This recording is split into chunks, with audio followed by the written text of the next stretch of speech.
Welcome to the Financial Literacy Corner with Chirizima Wongo. Again, we're sitting here, we're talking about financial literacy, we're talking about, properties, we're talking about business.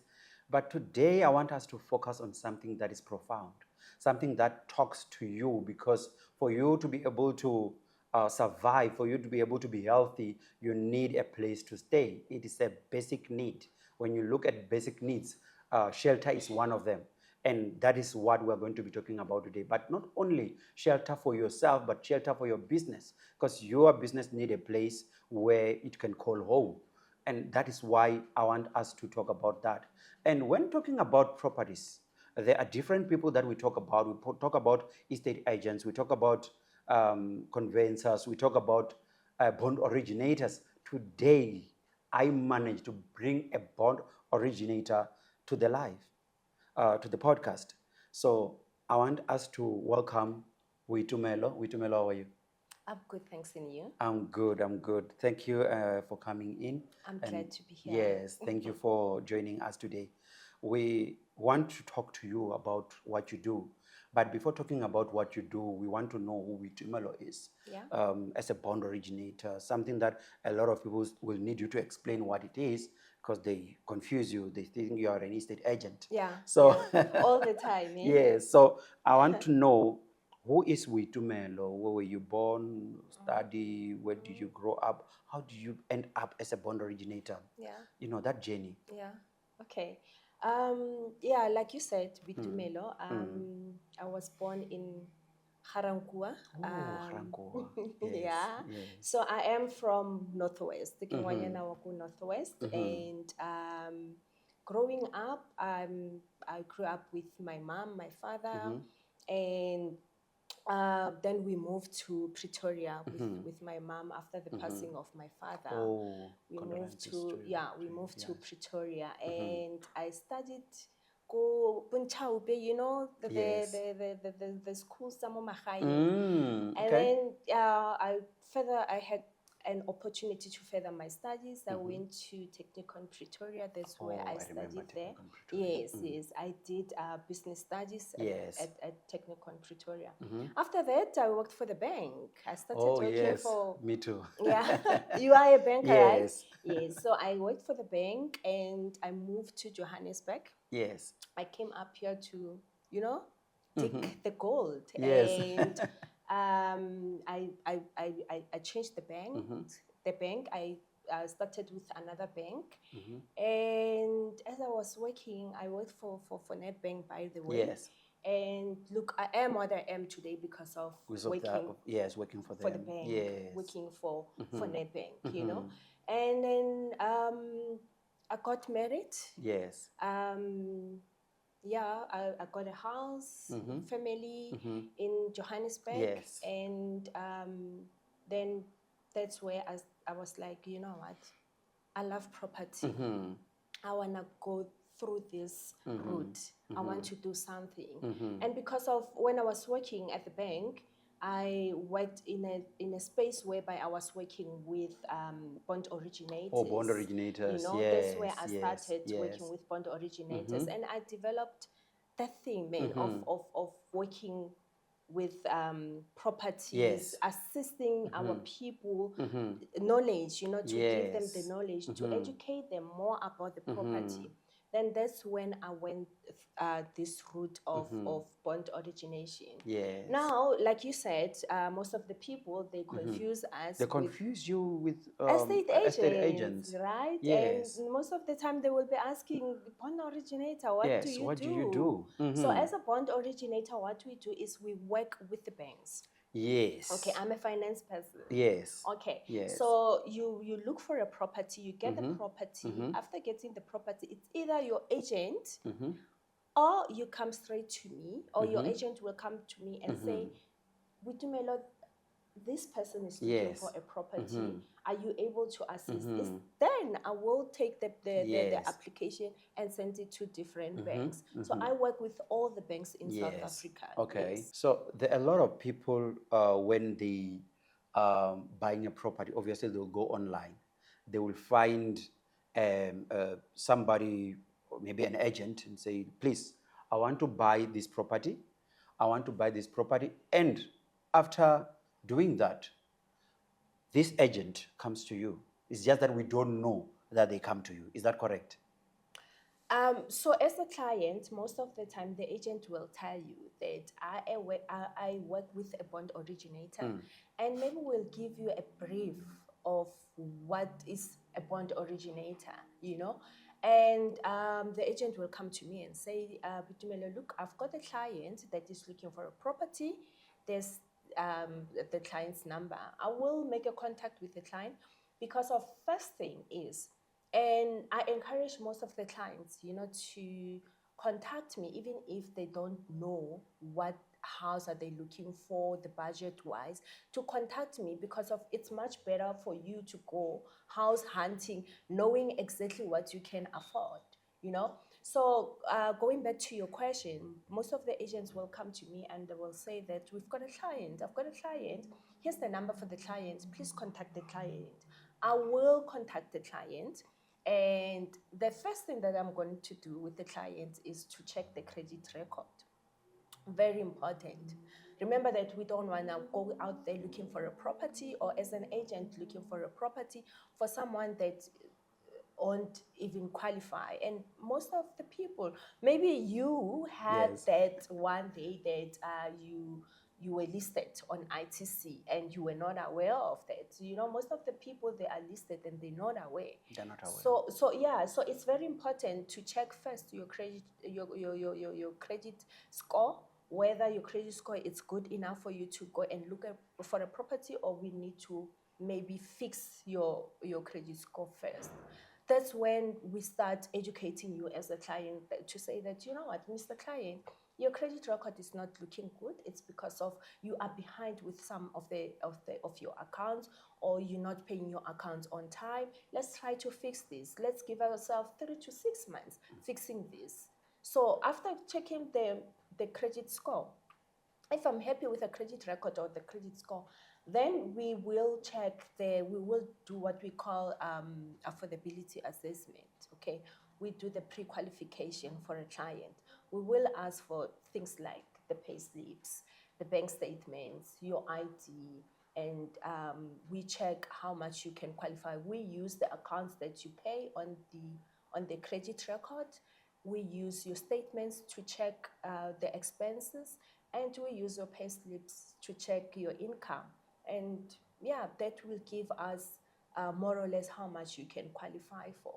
Okay, no, Yeah. that is a mouthful, and exactly what is needed. Then there's a situation where I can say we have a lot of people who lost their job during COVID, their jobs during COVID. Yeah. A lot of those people branched into businesses. Some have registered businesses, some are self-employed, and they are doing well, but they do maybe now want to buy a property.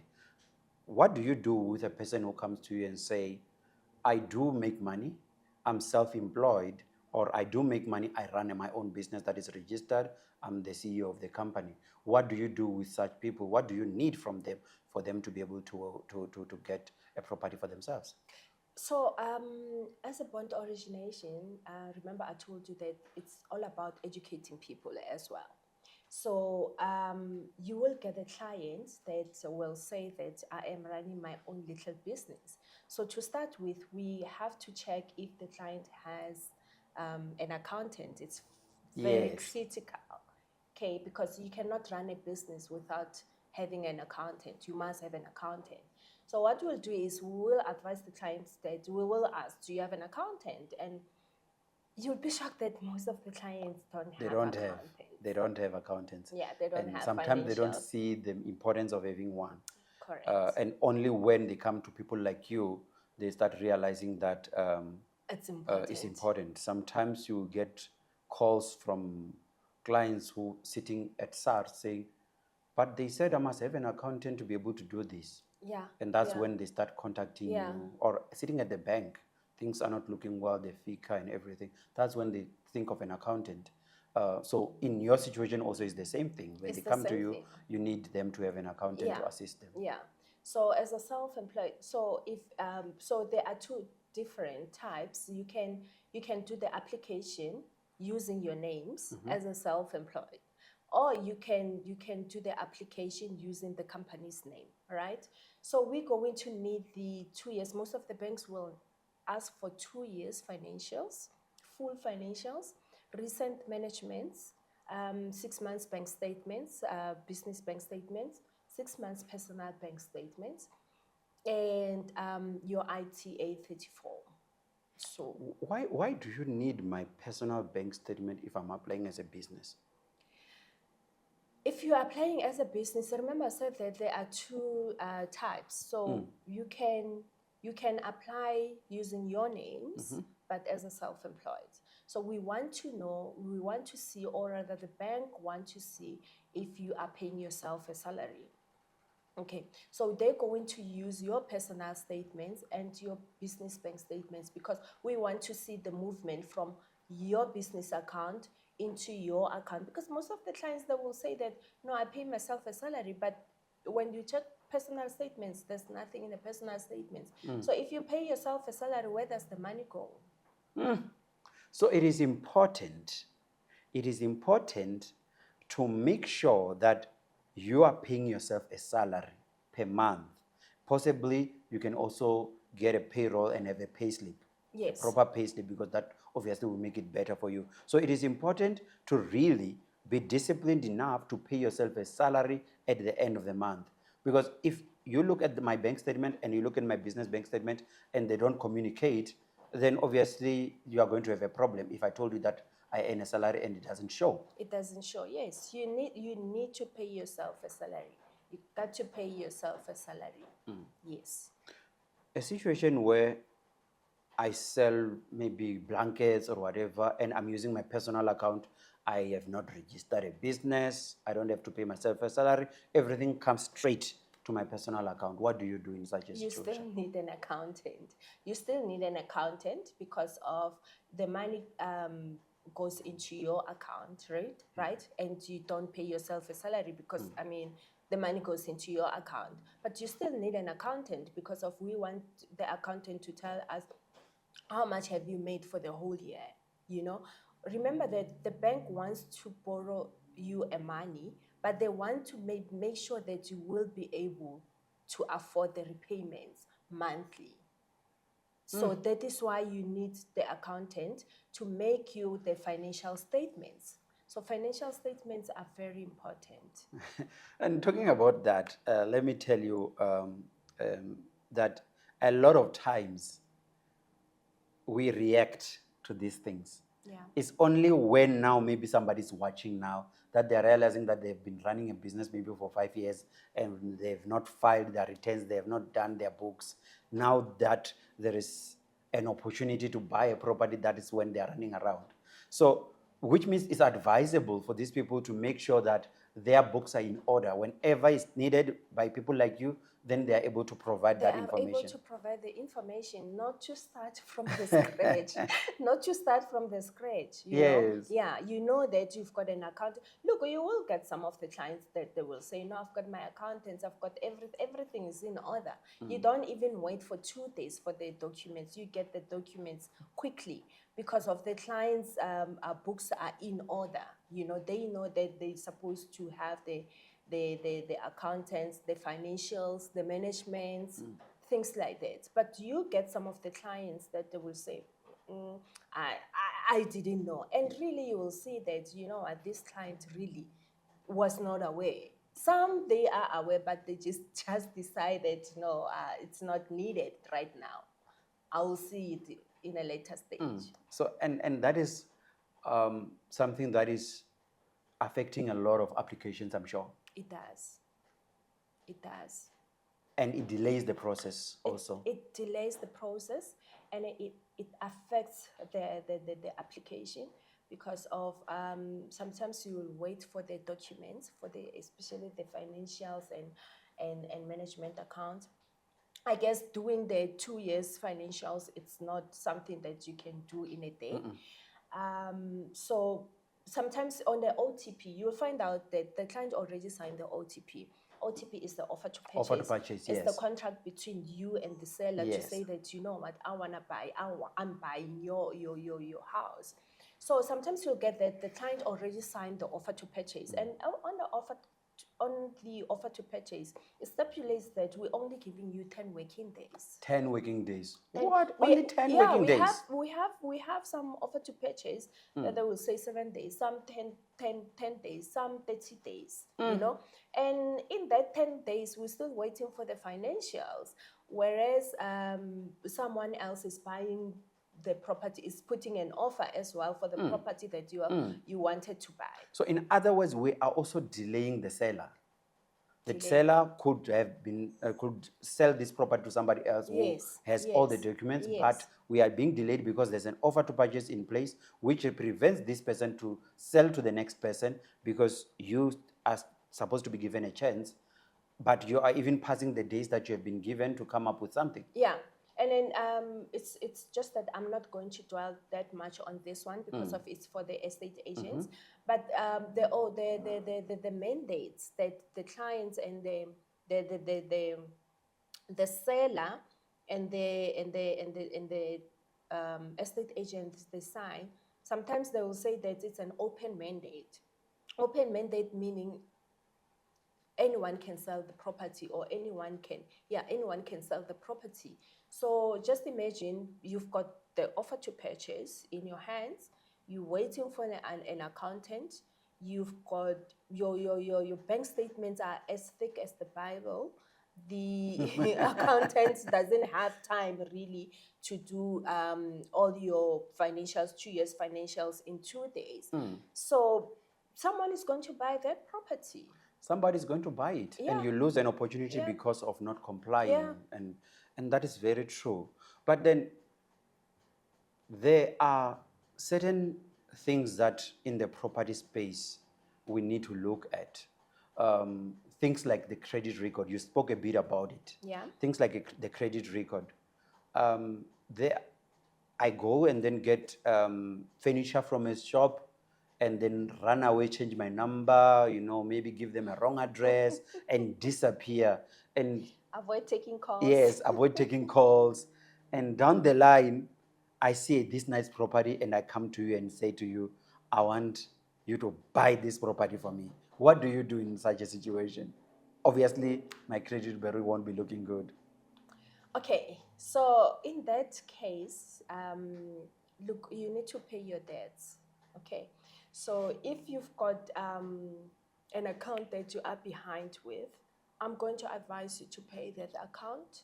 Okay, settle it, because the other thing is most of the people will come to you and say, but I made some arrangements, So if you are in arrears and you made the arrangements, we're not going to proceed with the application up until the account is paid up and it's closed. The account has to be paid up and closed. You give me the paid up and closed.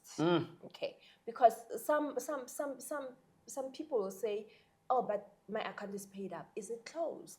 It's not closed. So we are scared that you're gonna do the same thing. You're going to take the money out of that credit card and you might not even pay it again. So you need to close it. You give me a letter showing that the account is closed. It must be closed. 100%. I believe they're hearing it.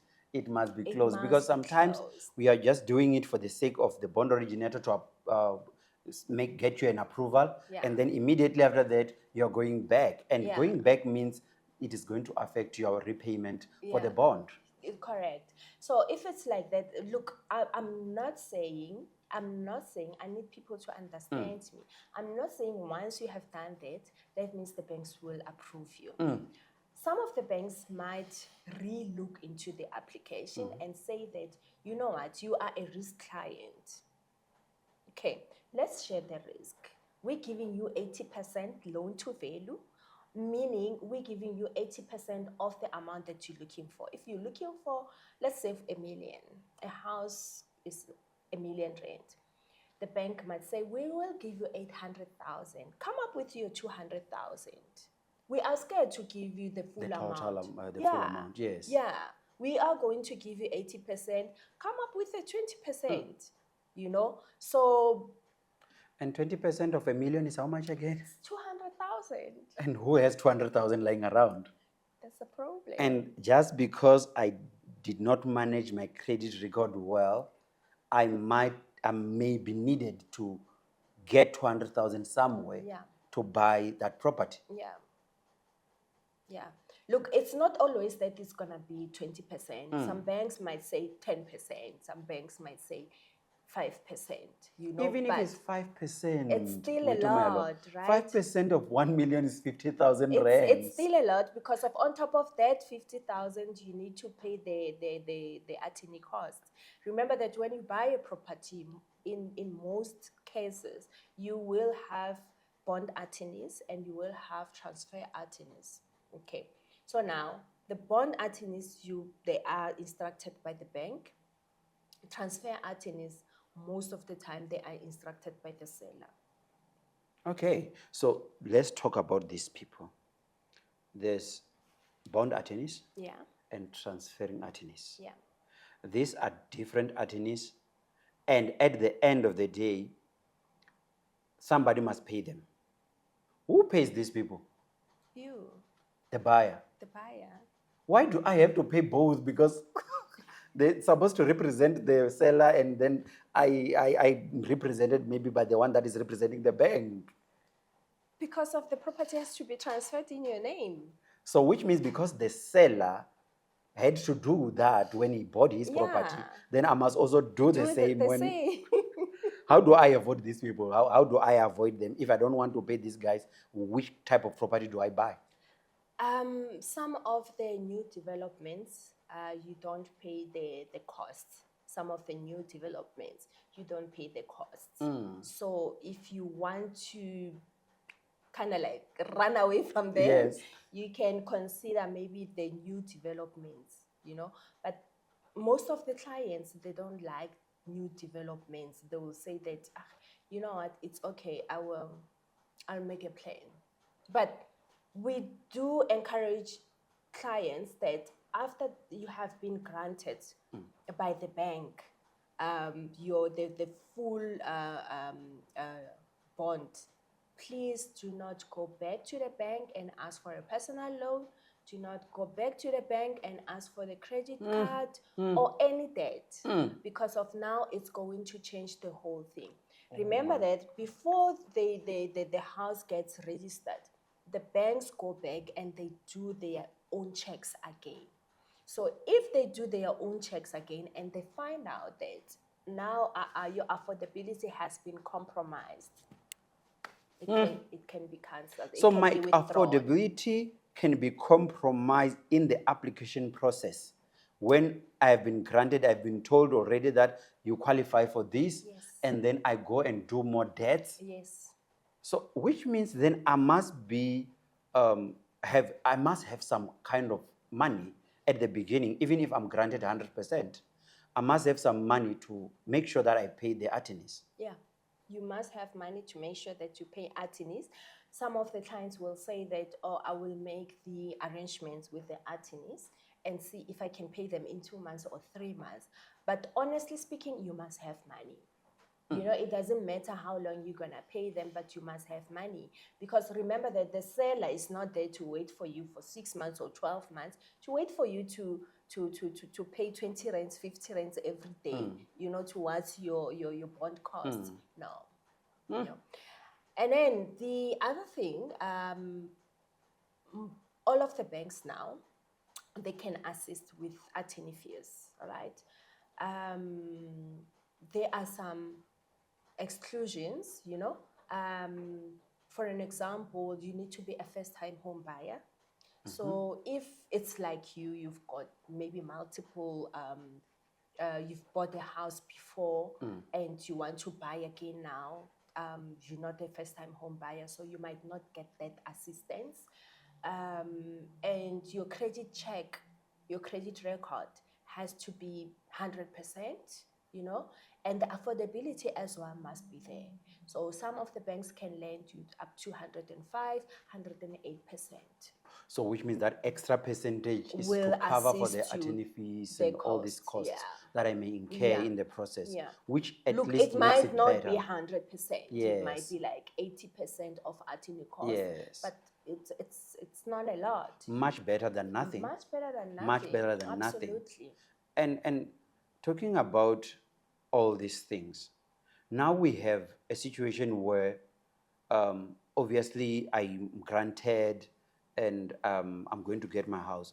Can you take me through the process? Because these things take time. My first time when I bought my first house, I was I used to pass at the gate of that house because that's how I saw it. I saw it when I was passing there. I saw there was no one inside. Then I approached Mpomoketwa and then said to him, that's how I met Mpomoketwa, Oh, the okay. agent. And I approached him and said to him, look, I saw a property and I want to buy it. And then he said, no, I'm the one selling, so let's go and view it. And then we went to view. But it took months, me passing there, looking at the property, and no Just one is making sure the giving me, property is still yes, there. no one right? is giving me that answer to say, now you are granted, everything is finalized, you can move in. They granted, they took time again. What is that process that we have to follow, and how long can it take for me to get to the property from the day I get the offer to purchase to the day that I get my property? Okay.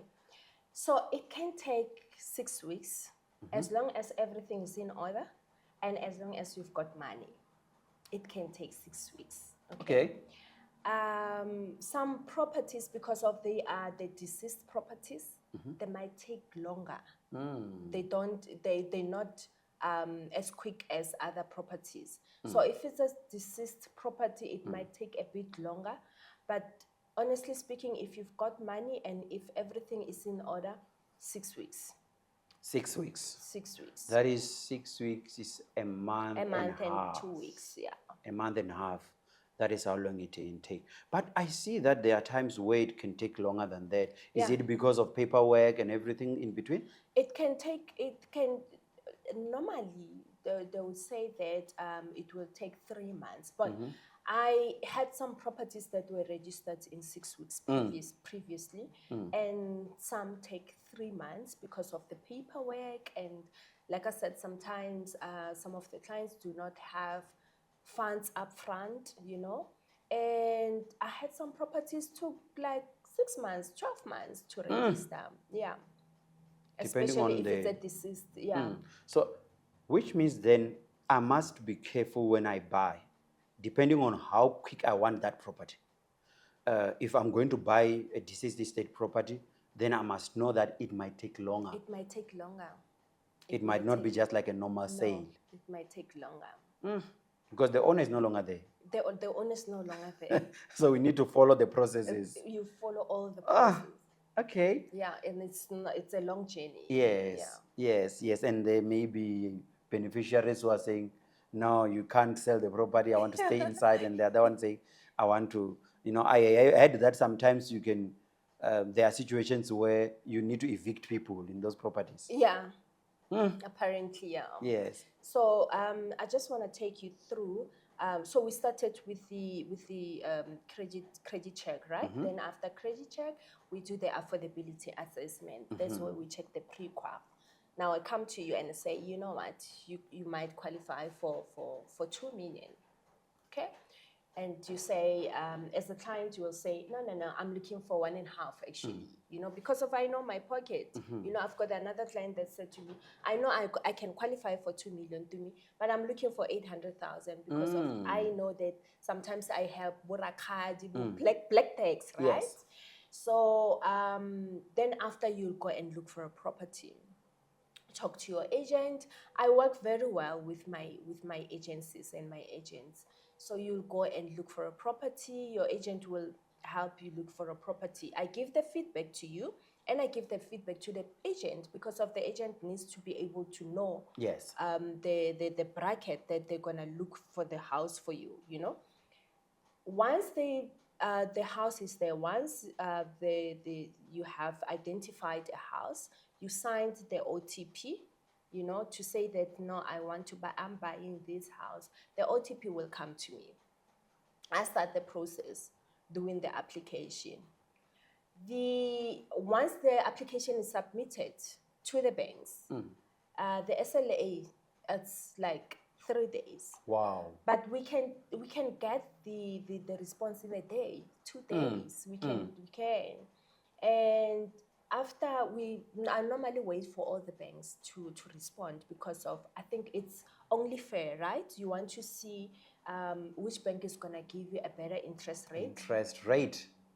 Yes, and a better offer, you know, because of bank 1, bank 2, bank 3, they can give you 80% or 90% loan to value, and bank 4 and 5, they will give you maybe 100% plus costs, right?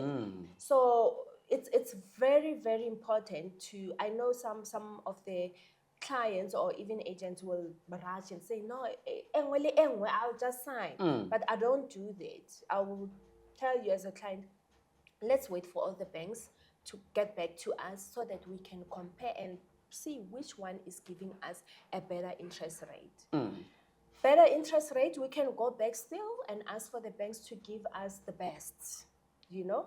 Once we get the best interest rate, is that then I can come to you and say, you know what, this bank is giving so much, all other 4 or 5 banks are giving us so much, so I think we should go with this bank based on 1, 2, 3, 4. It's all about best interest rate. So at the end, the advantage that I will have if I use a bond originator, because there's a possibility of going straight to the bank and do this application. The advantage that I will have is that I have an option to choose. I am able to choose which bank I want to take, which offer I want to take out of all the banks, depending on the interest rate, depending on the benefits that I might get, and all that. So, yeah, and one main thing is because of, we just hit one enter button, right? And the applications will go to all these banks, all of them, right? And we are quick as bond originators. Yes. We are very quick, you know. So the bankers, they work from 9 o'clock. Is it 9 o'clock? Yes. 9 o'clock until 4:30. I don't have 9 to 4, 9 to 4:30. I work throughout. Like last night, I did someone's application. Like 20 to 11 at night, I was working. So we don't have 9 to 4. So normally I even tell the clients that even Saturday, Sunday, you can get hold of me. I do your application. You tell me, can we meet? I will come and meet up with you, you know. So I don't have 9 to 4. So anytime I will do your application. And it's quicker with us because of that. It's an advantage. The other thing is because of, we're going to send your application to all these banks, not only one bank. You will still get, the clients will say that, no, but I'm sending it to my banker, and the banker, the application will be declined with that bank. And the client will come back to me and say, you know what, I tried with my bank and they declined me, you know, and I will send it to all the banks. And guess what? 1 or 2 banks, they will come back with an approval. And what people don't know about banking is that there's what we call risk appetite.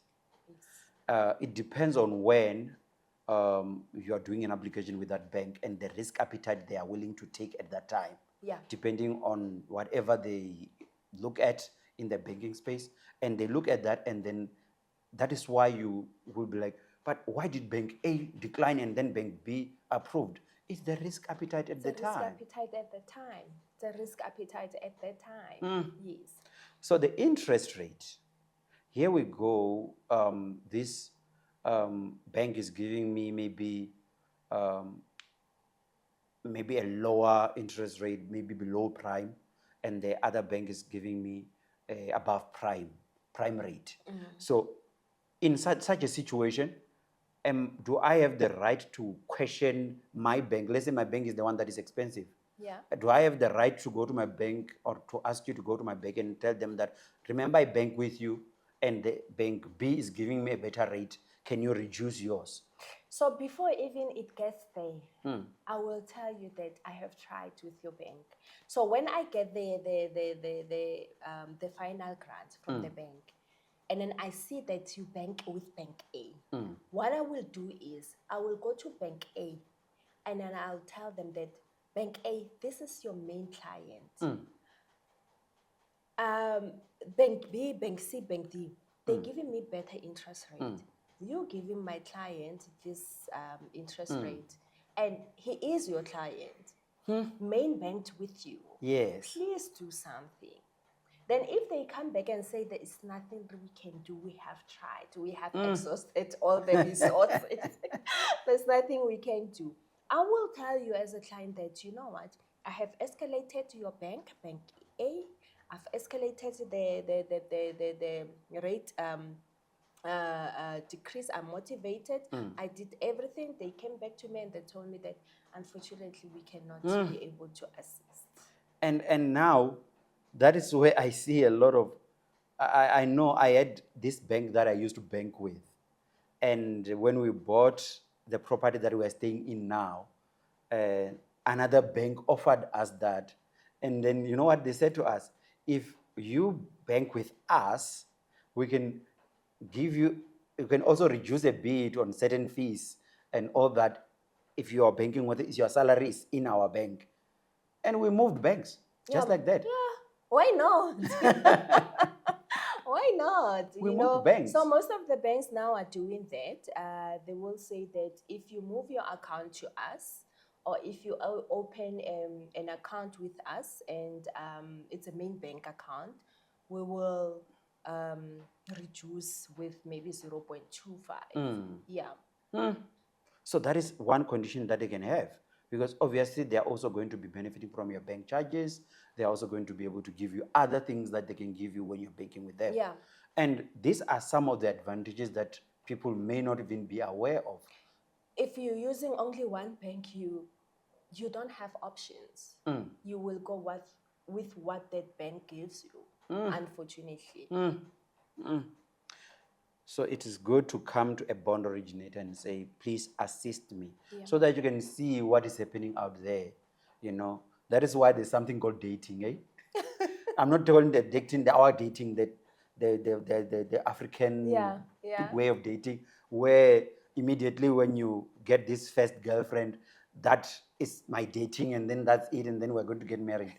I'm talking about dating where you are allowed to, you are not in an exclusive relationship yet, but you are just going out with different girls to see who do I connect with.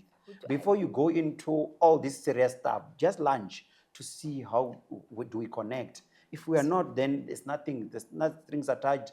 I move on to somebody else. And that is the dating stage. So most of us never dated our banks. Yeah.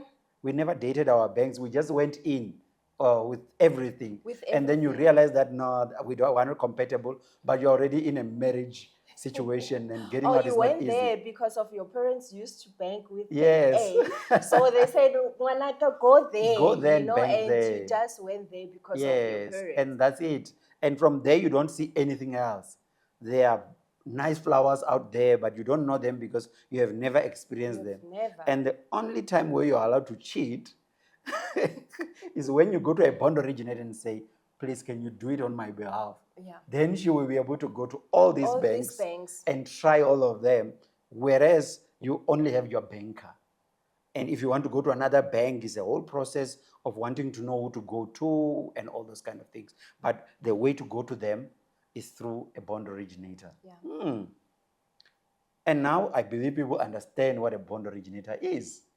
Because we were thinking that everyone is an agent. I know. People confuse us, bond originators, with agents, but we're not agents. So we don't go out there looking for properties for the clients, but we do finance. You make sure that you facilitate the finance of the property. We facilitate the finances of the property from A up until the end, until you sign the grant, the final grant. I will be holding your hand, assisting you, and educating you even. And that is another issue now, because if I just do it myself, I must know all these processes on my own, isn't it? I must follow up on my own. I must do all these things on my own. If the process is taking longer, I must be the one phoning around trying to find out what is going on and all that, instead of using you. Correct. Correct. Because of if you're using me, you don't have to follow up on anything. I'm here to follow up. I'm here to give you a feedback. I'll do anything and everything for you to get the home. Then here is a big question that everyone has been waiting for. Okay. How much do we pay you as clients, as a buyer? How much do, because you talked about other people's fees. You talked about the attorneys, the conveyancers, the bank attorneys, but you did not talk about you. How much do I pay you as a buyer when I, or maybe the seller, whoever, but how much do I pay you as a buyer if I'm buying a property? So if I come to you as Yes. a bond originator, Yes. and then I say to you, you've got to pay me 1,000 or whatever Yes. amount, I'm not ethical. What? No, we don't charge. It's free. To the clients, yes. Then who pays you? The banks. Oh, okay. So the banks pay you Yes. for the services because you are getting them clients. Yes. And I don't have to pay you anything. No. Then why are we not using you? I don't know. Please use me. Please use me. Please. Because a lot of times we go and struggle and they will call you, we want this document, and you don't even know what the document they're looking for. We'll find it. You don't even know that you need management accounts from an accountant, and you have no clue where to get that accountant. Exactly. But there's a bond originator who would have been doing all this for you for free. For free. For free. And make sure that you get your home for free. So all I'm waiting for is my key. That's it. From the day of the application to Yeah. the day of getting my key. That's it. And I can concentrate on my work. That's it. You know, this getting a property, I've bought property several times. And you won't believe, as an accountant, I should have known that there's somebody called a bond originator. A lot of times I was that type where I would say, I'll go to my bank. Even when the agent is there and saying, I'll help you, I'll say, don't, agent, relax. I have my bank, I'll go to my bank. Then I'll go straight to my bank and do everything there because I've built trust with them, obviously, and I don't know who the I don't even know that there's a bond originator. I just know that there's an agent. But still, I believe the agent will get me the offer to purchase. But after the offer to purchase, I take it myself and go and do everything. So the back and forth were done by myself. Now I don't have to do that. And it's tiring, right? It's confusing. It's confusing. Overwhelming. And remember, I'm the one buying the property. And I'm the one who's going to face the declines. I'm the one who's going to face the 80% approvals and all these things. So imagine doing all that as a first-time home buyer. You don't know where to start. No. You don't know anything about the process. You will be overwhelmed. Trust me, you will be overwhelmed. So you need someone who specializes with the whole process. Someone who can hold you, someone who can walk through this journey with you, because it can be overwhelming. When I bought my first property, I was working as a banker, and it was overwhelming. For a banker. For a banker. Yeah. It was overwhelming, and my husband and I, we were like, okay, I'll try with my bank and you try with your bank. My husband is not a banker, but obviously where he's banking. And his bank came back, they gave him this, and my bank gave me this, and we were like, what do we do now? It's overwhelming. I was telling one of my clients yesterday that I know and I understand that it can be overwhelming, but you've got me. Trust me. I will assist you. I will walk with you. I will anything and everything that you don't understand, come to me, ask me. You know. Yes. Wow. And she was like, oh, but my sister told me that I must buy a land and I must build. Then after I told her everything that buying a land, the banks will give you from 70 to 50%. The Yes. banks don't finance 100% on a vacant land, right?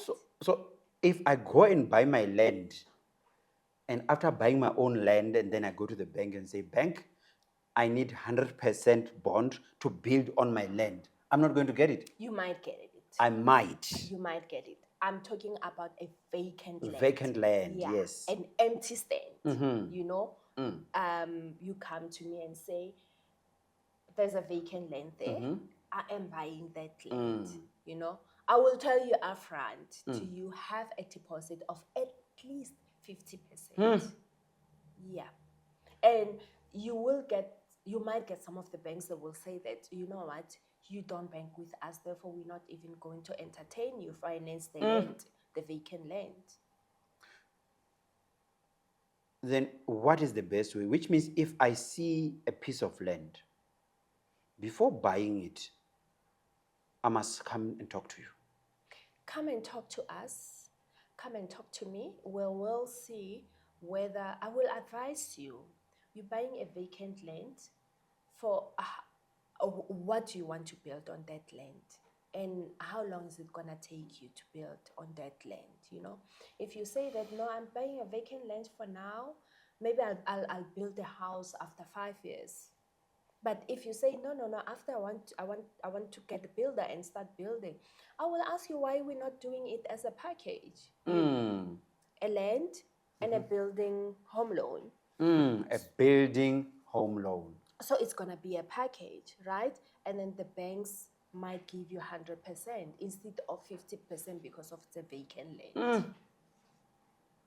And that is one thing that when you're talking about this, the company that I'm part of has a vacant piece of land. Yeah. We bought it and we are under the impression that later we just go to the bank, they'll give us 100% and we're going to build on that land. Yeah. Which means then we're already in trouble. Look. Because it's a vacant land, we bought it cash. It's not a problem. So you will only get the 50%, from 50 to 70% loan to value if it's a vacant. If you're buying a vacant land, you're buying a stand that doesn't have a structure. Yes. Or if I'm buying a stand that has not structure, I will get around that percent. Yes. Then if I'm building on my land, you might get 100%. I might. Yes. Okay. Yes. So, but then obviously it's not like if I was taking a building loan. No. So if you are building on the structure, on an empty structure that you bought cash, the banks might give you 100%. Okay. And then the reason why I'm saying might, it depends with your credit and affordability. Oh, yes. Right. Yes. You might get 100%. Right. But if you're buying a vacant land, you go and say, I want this land. They can't give you 100. They can't give you 100%. Because why don't you just at once build instead? Exactly. And also the fact that maybe they might, not get their money back or something. Exactly. Because you need to sell that land if you can't afford to pay back the bond. You know? And who will want to buy a vacant land? Sometimes it may be difficult. It's not as easy selling a house. A structure. Yes. Oh, we explored a lot of things. But we can't finish everything. I know. But what are the tips as an bond originator? What are the tips that you can give us as first-time buyers, as people who are maybe in business who want to buy? For anyone, what are the tips that usually you guys know that we don't know when it comes to properties? Okay. Tip number 1. Just pay your accounts on time. Reduce your credit. Try to reduce your credit. You know, I still remember when I started working,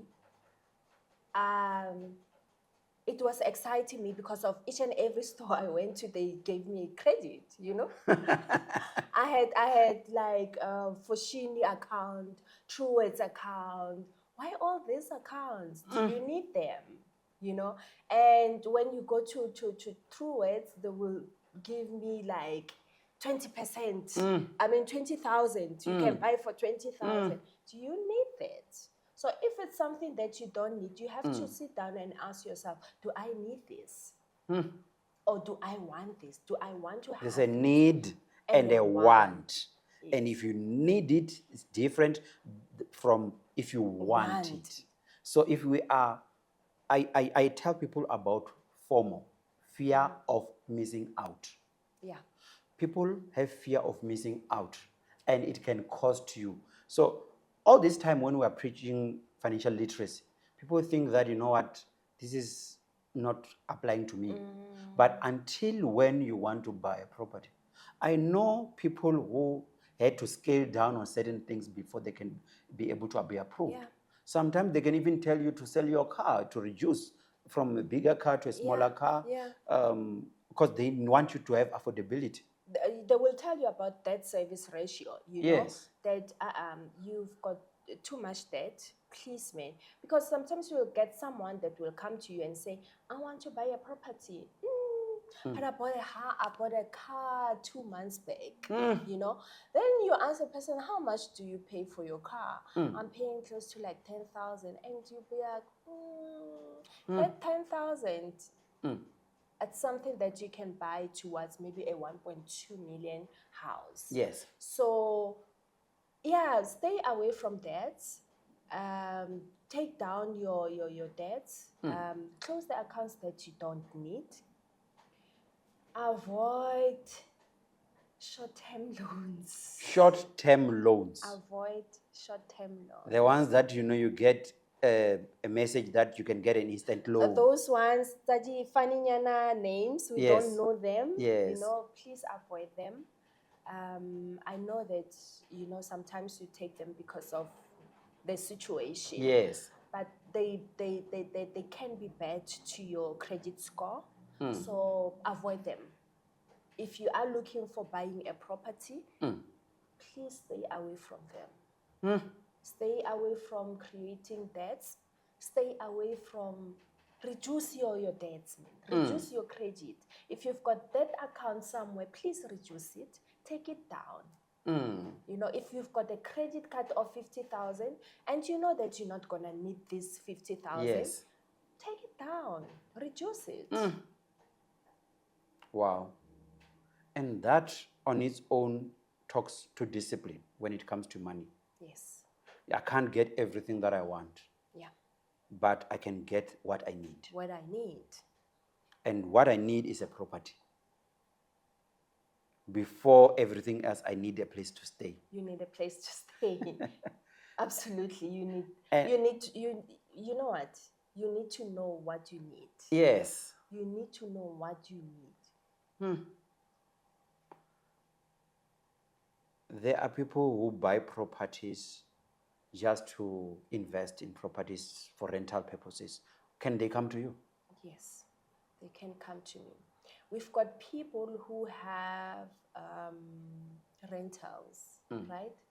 And they, or for an example, maybe you come to me and say to me, I want to buy this house, but it's rental only. So when we do the application to boost your affordability as well, we're going to include what we call FRI, future rental income. Oh, future rental income. Which means then I'm going to have something called future rental income as an income that I'm going to receive in the future. Yes. Which means then for me to qualify, they may also look into the future rental income, because that income is going to come to me and they will add that on top of the income that I already have. Yes. So why are we not buying these rental properties? I don't know. I don't know. Because we're thinking, they will decline me because I already have a property. Yeah. While the future rental income will feature. will feature. I'm buying a property for rental. Mhm. Do you advise on areas? If I come to you and say, you know what, I saw a property, are you able to advise me to say that in that area, your rental income will be lower than your bond repayment? No, no, no. I'm unable to do that. Okay. I think the agents The can agents can do do that. that. I can only be able to tell you that, you know what, that area, I know most of the banks, they decline. Oh, They're not financing. Most okay. of the clients don't finance that area. But about how much you will get, the decline, it will go up, the rental will go up, or it will decline. That I don't know. Yeah, it's something that you can find from the agent. From the agent. So I need you and I need my agent. Yeah. If I have the two of you and the attorneys and my bank, obviously, or there's different banks, Yeah. I'm good to go to get a property. You're good to go. You're good to go. And I don't have to go and sort out everything first before I approach you. I can approach you and say, guide me. You can approach me anytime and say, guide me. You can approach me and say, I've got a system that I use. It's a client relationship management system, CRM. So I don't forget my clients. So I put in my clients there. So even if we have to work through towards your bettering your credit score, you know, every month or after 3 months, I'll get back to you. How far are you? And then after 3 months, maybe we go back and we check the credit record. Yes. We want to see how you're doing. Yes. Wow. So all this information that you gave us for free today, we appreciate it a lot. Because a lot of times, people like bond originators will say, you know what, I'm fine, I have my clients, I'm happy, so I don't need to be going out there educating people. So what you're doing now is just educating us and teaching us how these things are done. And for first-time buyers, this is the basic knowledge that they need to be able to buy their first house. And also for those who are investing in properties. And that is what financial literacy is about. And that is why we have a channel like this to teach people about, you know, financial literacy. So thank you so much for coming in. It's a pleasure. With Tumelo, and we wish to see you again soon because we may have more information that we may need from you. There are going to be questions on the comment section when we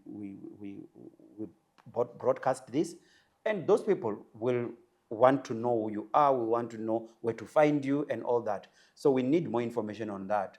Where do we find Tumelo? Maybe on social media, websites, contact details. Where do we find you if we want to buy? Okay, so my email address, it's boitumelo, okay, at multinet, multinet.co.za. Okay, I'm going to repeat that, boitumelo at multinet.co.za. Social media, Boiti Tlobelo. Boiti Tlobelo. Yes. Wow.